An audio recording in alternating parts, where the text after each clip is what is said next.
Hello, everybody, and welcome back to another episode from Genshin Impact. So, as you can see here I thought that I was just finished this second act, but I guess I was wrong. I thought I saw like again the end of the act, but it is for some odd reason, or did this act just started? I have no idea.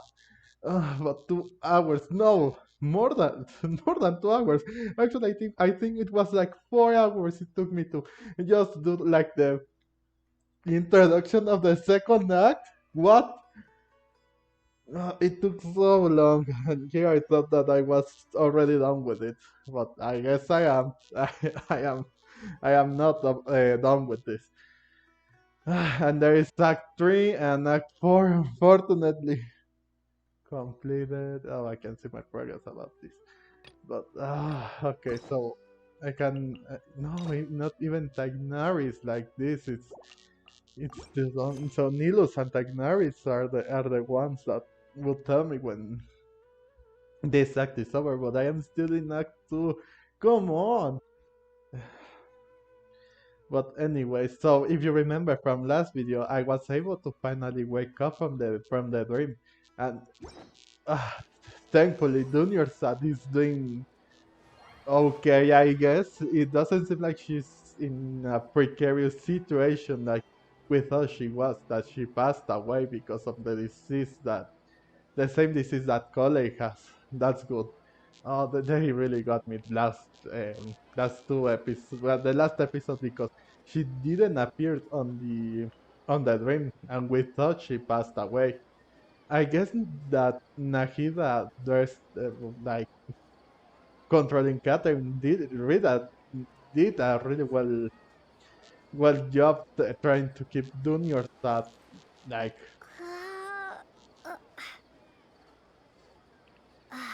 like trying to control her disease as much as possible.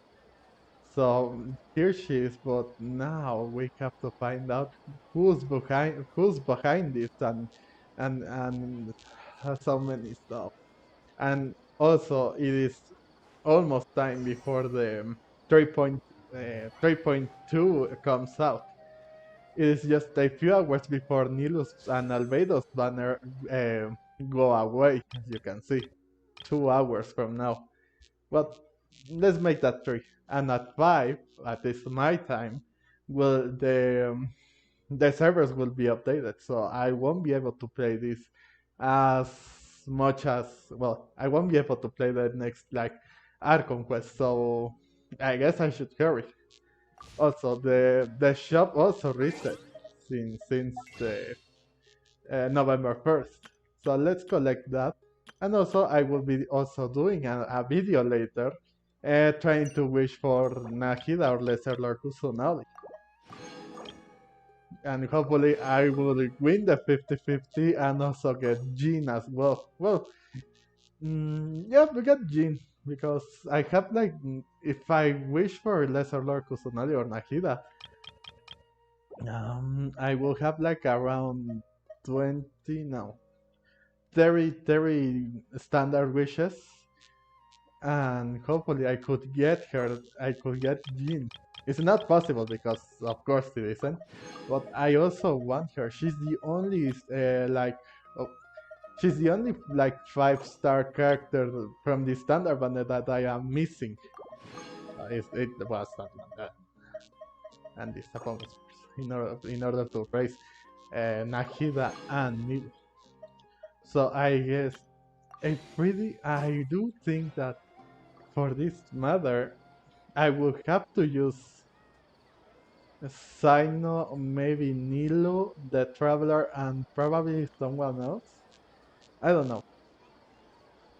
But I am just hoping to get to win the 50-50, or at least if I lose it, get Jin. That is my only wish that I have been praying to have. If I lose the 50-50 on one of the character banners, it's to get Jean, because like I said, she's the only one that I am missing in my party. from a five star standard character from the standard banner. Uh, uh, But I guess it should be much better if I just won the 50-50 or get two 5 stars in a row. Well, two 5 stars in one temple. I only have had it once. I thought it was that my day of luck because I had great luck in the Nilo video. Could be that day when I wished for Nilo, but that I guess it was. Well, I did got Nilo, which is something that I can highlight regarding other videos that I have seen from other content creators that really didn't that wished for Nilo and uh, didn't well very didn't went to work very well because yeah. But yeah, I think that winning the 50-50 there was a pretty good option there. But now let's find out what Catherine or Nahida has to say about this. Ah, okay.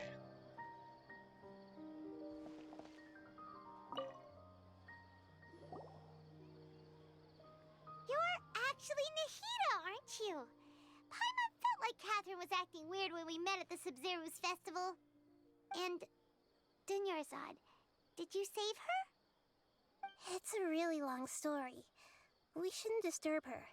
Her consciousness is still weakened. Let's chat somewhere else. How about by the traveler's favorite bench?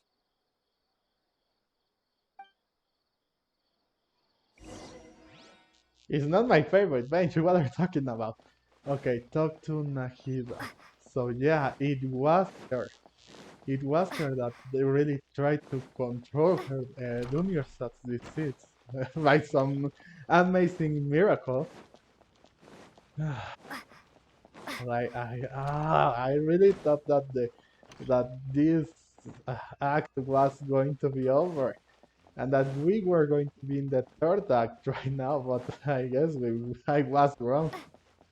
But I guess that makes sense because we weren't like pretty much active in the real world, and everyone else didn't do much here too. Let's see.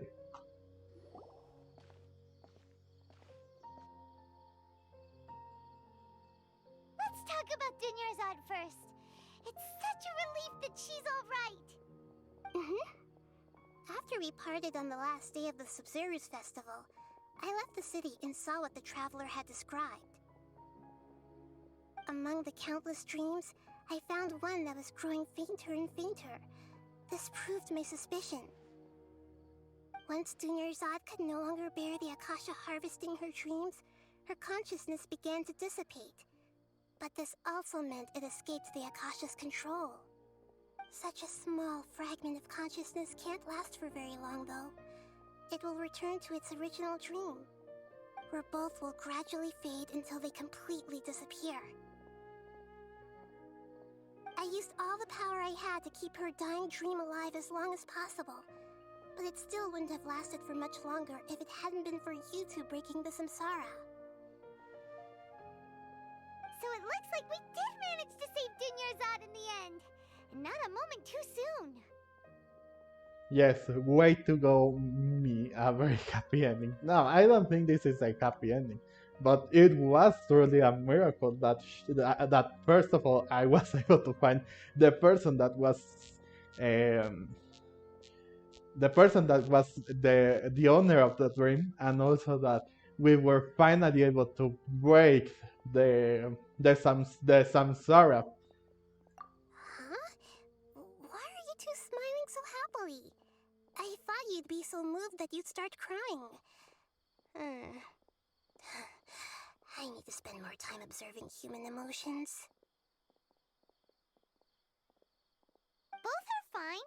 Everyone reacts differently.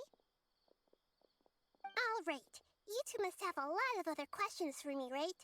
After all, you saved my faithful believer. As your reward, I will answer any and all questions. Okay, so it seems like we have more questions for Nahida than the ones that we have in the dream. About what I saw in the dream of at the Adya forest. Why does she look like Catherine? I think she's controlling her consciousness. She's not looking like her. About the stage's plans, and no one has realized the issue with the Akasha. Okay, so let's go first with I don't know. Yeah, let's go with this one first. Then we'll ask about Catherine. At the Avidia forest, there was this incense that made the traveler fall unconscious and dream of a huge tree and a red sky. You also heard someone's voice, right? It said world and forget me. Yeah, so you do know! We've been wanting to ask you what that was about, and if the red sky was related to Conria. It seems like the traveler established a connection to Irminsul. That was a message left by Greater Lord Rukkhadevata's residual consciousness in Irminsul. Perhaps her last memory before she died. As you two probably know, Greater Lord Rukkhadevata disappeared after the disaster in Conria. The timings of these events do line up, so your suspicions are reasonable. A message from Greater Lord Rukkhadevata? We thought it was from the Scarlet King. The Scarlet King? That god who died even longer ago? Some present-day desert dwellers still worship him. You probably just heard some of their conspiracies. Okay, so what does the message mean?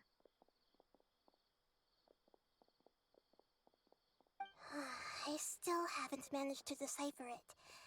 Even the Akasha isn't currently capable of doing that. Greater Lord Rukkhadevata's residual consciousness in Irminsul seems to be contaminated with something that has a very dangerous aura to it.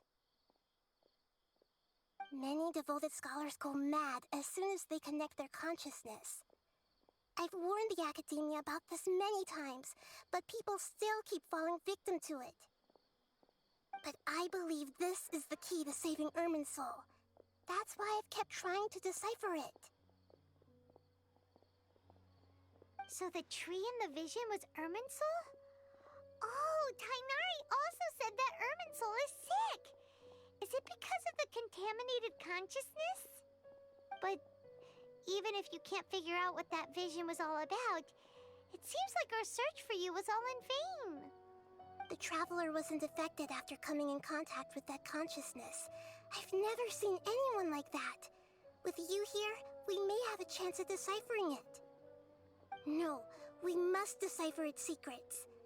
I've already eliminated all other factors that might affect Irminsul. This is the only one left. This puzzle has life and death at stake. It could determine Irminsul's fate, as well as Tevat's. Okay, so I guess that we will have to find a way to also find what the Armand Soul has to say about whatever it is going on. Mm, it's too much information for the beginning of this episode. Come on. Okay, so why do you look like Catherine? That's a really good question. I want to know about that. Why? To be accurate, I'm using the Akasha as a medium to occupy Catherine's consciousness. How did you do that? Poor Catherine. Does this mean you can also occupy other people's consciousnesses? Theoretically, I can enter anyone's mind as long as they're wearing their Akasha terminal. The Akasha is the legacy of Greater Lord Rukkhadevata. As Lesser Lord Kusanali and the first Akasha terminal, my consciousness has always been linked to the Akasha. I've always respected my people's free will, so I've never actually occupied their consciousness. When necessary, I just borrow this bionic Snezhnayan puppet. Hold on. Did we just learn some deep, dark secret? So Catherine is... No wonder Paimon felt something was off about her. What about your own body? Why do you need to borrow other people's? Don't you live in the sanctuary of Surasthana? That story begins a long time ago. After Greater Lord Rukkhadevata disappeared, the sages found my newly born self and took me back to Sumeru. At that time, I was young and weak. The sages kept me in the sanctuary of Surasthana, ostensibly for the sake of protecting me. But I've hardly heard from them since. However, I do understand that they had hoped to find Greater Lord Rukkhadevata instead of me, a symbol of her passing. So, the sages basically put their new Archon under house arrest? How dare they! Why don't you teach them a lesson, Nahida?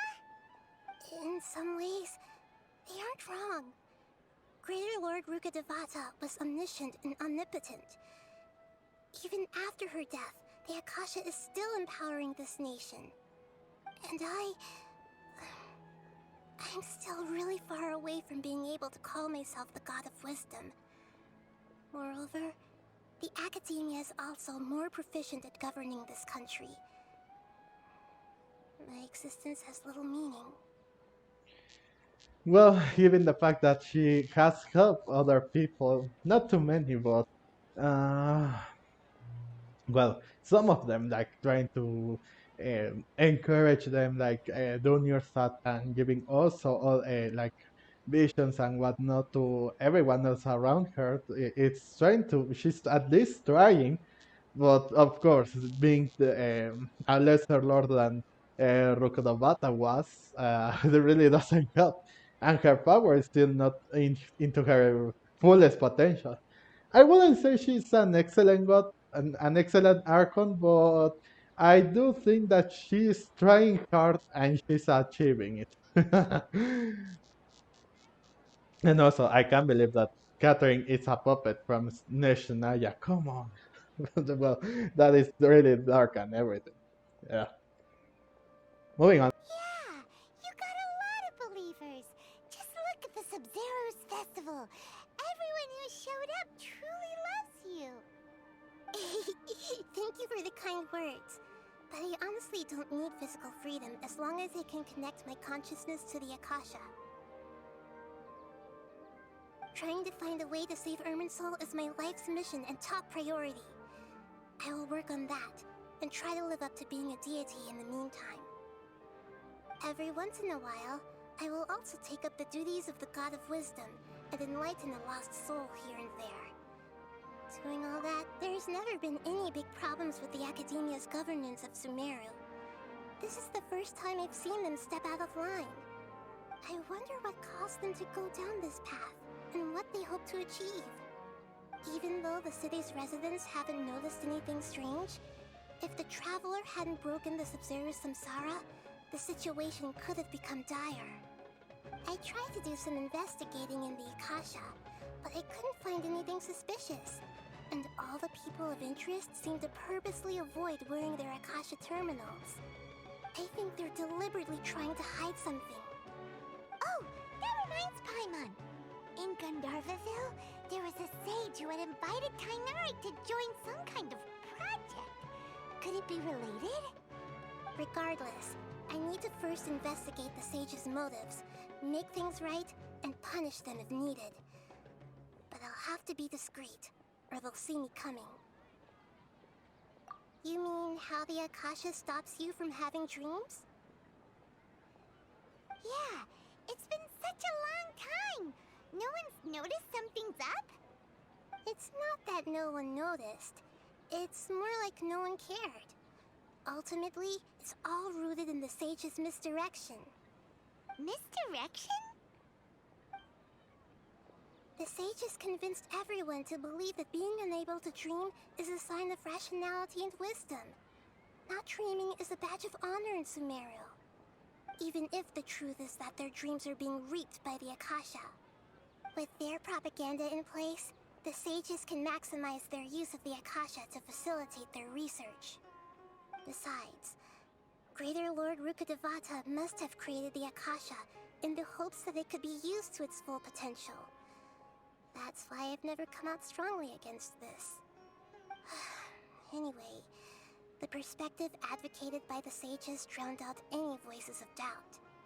By now, Even those who never use Akasha terminals find it too shameful and embarrassing to talk about their dreams. Well, that's everything that I needed to ask. Thank you for your kindness and your generosity answering these questions. I don't have no more questions. Got it. I hope my answers were satisfactory, seekers of knowledge. To be honest, maintaining Dunyarzad's fading dream took a lot of mental energy. I think I may need to rest for a while. Oh, and you don't need to worry too much about the Sage's activities for now. The Akasha won't be able to conduct another project on the scale of the Sabzerus Samsara in the immediate future. Go and get some sleep. Leave everything to us. What a relief.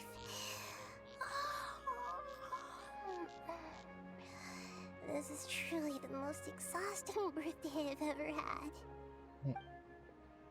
Alright then. Hmm? Traveler? Paimon? Why am I here? Do either of you know? Maybe you were sleepwalking. You know you can't wake up a sleepwalker.